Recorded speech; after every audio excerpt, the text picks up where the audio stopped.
কি রেস্টুরেন্ট স্টাইলের chicken lollipop বানাতে চাইছেন, পারছেন না? কোনো ব্যাপার নেই। দেখো, আজকের এই ভিডিওটা শুধু তোমাদের জন্য। আমি এখানে রেস্টুরেন্ট স্টাইলের চিকেন ললিপপ বানানোর জন্য কিছু চিকেনের লেগ পিস নিয়ে নিয়েছি। আর লেগ পিসগুলোকে তোমরা বাজার থেকে এইভাবে কাট করে আনতে পারো। আমি ঘরেই করেছি। আমি উপরের চামড়াটাকে কাট করে নিয়ে এরকম চিকেনগুলোকে করে নিয়েছি, লেগ পিসগুলোকে। আর এখন ম্যারিনেশনের জন্য আমি আদা রসুন বাটা দিলাম, একটু কাশ্মীরি লঙ্কার গুঁড়ো দিলাম। এখন এক এক করে মশলা এখানে অ্যাড করে দিব। তোমাদের ঘরে যেগুলো মশলা অ্যাভেলেবেল আছে সেগুলো তোমরা দিতে পারো। একটু ম্যাগি মশলা দিব, একটু নুন দিলাম স্বাদ অনুসার। এখন দিয়ে দিব সয়া সস। সব কিছু এগুলা দিয়ে আমি ম্যারিনেট করব।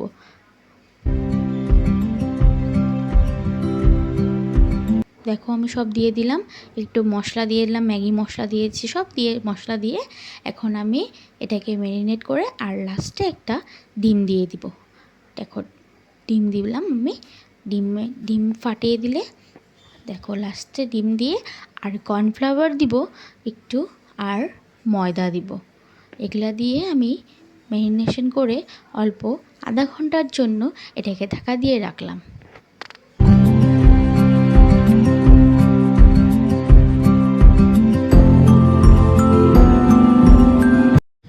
আমার ম্যারিনেট করা হয়ে গেছে।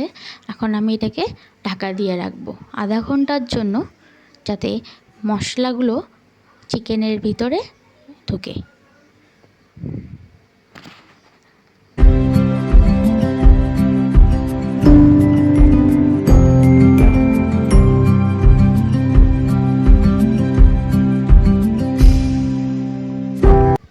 এদিকে আমি কড়াইয়ের জন্য আধা ঘন্টা যখন হয়ে যাবে, তারপরে কড়াইতে আমি সরষের তেল আর রিফাইন তেল মিক্স করে গরম করে নিলাম। তেলটা একটু বেশি দিবে যাতে চিকেনগুলো ভালো করে ডিপ ফ্রাই হয়। চিকেনগুলোকে দিয়ে দিলাম আমি, লেগ পিসগুলোকে। দেখো, সুন্দর করে ফ্রাই করে নিব, high to low medium speed. এখানে দেখো এক এক করে ফ্রাই করে নিলাম। ফ্রাই করা হয়ে গেল আমার। সুন্দর একটু ডিপ তেলে ফ্রাই করবে তোমরা।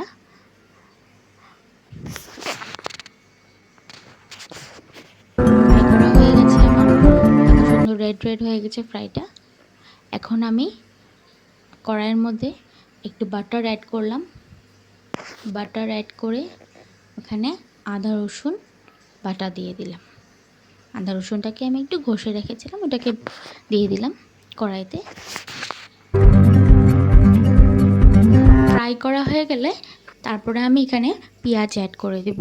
আমি এখানে মাঝারি সাইজে একটা পেঁয়াজ দিয়েছি, যেহেতু আমার চিকেন অল্প। তোমরা চাইলে তোমাদের বেশি চিকেন হলে বেশি পেঁয়াজ দেবে। আর তোমাদের কাছে যদি ক্যাপসিকাম অ্যাভেলেবেল থাকে তাহলে ক্যাপসিকামও এরকম করে কাট করে দিয়ে দিবে। আমার কাছে ক্যাপসিকাম ছিল না, তাই দেইনি। এখানে এখন আমি গ্যাসটাকে লোই রেখেছি, বিকজ পেঁয়াজগুলোকে বেশি ফ্রাই করলে পুড়ে যাবে, তাই হালকা হালকা ফ্রাই করছি পেঁয়াজগুলোকে। তারপরে আমি এখানে সস অ্যাড করলাম, সয়া সস দিলাম। আর তোমাদের কাছে যদি শেজওয়ান সস থাকে তাহলে তোমরা সেটাও দিতে পারো। আমার কাছে ছিল না, তাই আমি দেইনি। আমি এখানে সয়া সস দিয়েছি আর টমেটো কেচাপ দিয়েছি। এই দুটো সস অ্যাড করলাম আমি এখানে। শেজওয়ান সস দিলে বেশি টেস্টি হতো, বাট ছিল না আমার কাছে, তাই দিলাম না। এখানে আমি চিকেন মশলা দিয়ে দিলাম আর একটু নুন দিলাম, যেহেতু আগে নুন দিয়েছি তাই বেশি দেওয়া যাবে না, অল্প নুন দিয়েছি। এগুলাকে একটু আমি ফ্রাই করে নিচ্ছি। একটু কাশ্মীরি লঙ্কার গুঁড়ো দিব। তোমরা যারা ঝাল খাও তারা লঙ্কা, নর্মাল লঙ্কার গুঁড়ো সেটাও দিতে পারো। আর লঙ্কা কাট করে করে ছোটো ছোটো করে করে লঙ্কাও দিতে পারো যারা ঝাল খাও। এখন এগুলাকে সব মিক্স করে একটু ফ্রাই করে নিব ভালো করে।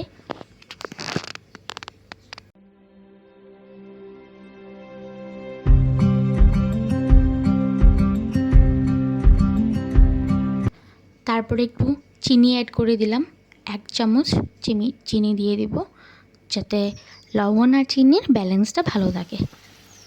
দেখো, এখানে ফ্রাই হচ্ছে মশলাটা, মানে সসেসগুলো ফ্রাই হচ্ছে। তারপরে আমি চিকেনগুলো অ্যাড করে দিব। চিকেনগুলো দেওয়ার আগে আমি একটু কর্নফ্লাওয়ার গুলিয়ে রেখেছিলাম সেটা দিয়ে দিলাম। তোমরা আগে চিকেনও দিতে পারো, কর্নফ্লাওয়ারটা পরেও দিতে পারো, এটা তোমাদের ইচ্ছা। আমি আগে দিয়ে দিলাম কর্নফ্লাওয়ার জলটা, আর একটু বেশি জল দিয়ে দেবে, মিন্স নাহলে ঠিক হয়ে যাবে। জিনিসটা একটু ফ্রাই হতে হবে। চিকেনগুলো দিয়ে দিয়েছি আমি, চিকেনগুলোর ভিতরে মশলাটা ঢুকতে হবে, তাই একটু বেশি জল দিয়ে দেবে, হালকা অল্প জল দিয়ে দিবে যাতে চিকেনগুলোর ভিতরে মশলাটা ঢুকে। একটু ঢাকা দিয়ে দিবে আর গ্যাসটাকে কমিয়ে রাখবে। গ্যাসটাকে কিন্তু বাড়াবে না, তাহলে পোড়া লাগলে টেস্টটা পুরো নষ্ট হয়ে যাবে চিকেনের। দেখো আমার এখানে হয়ে গেছে কমপ্লিট। লাস্টে আমি একটু গার্নিশিংয়ের জন্য সাদা তেল দিয়ে দিয়েছি। কেমন লাগলো তোমরা জানাবে আমাকে।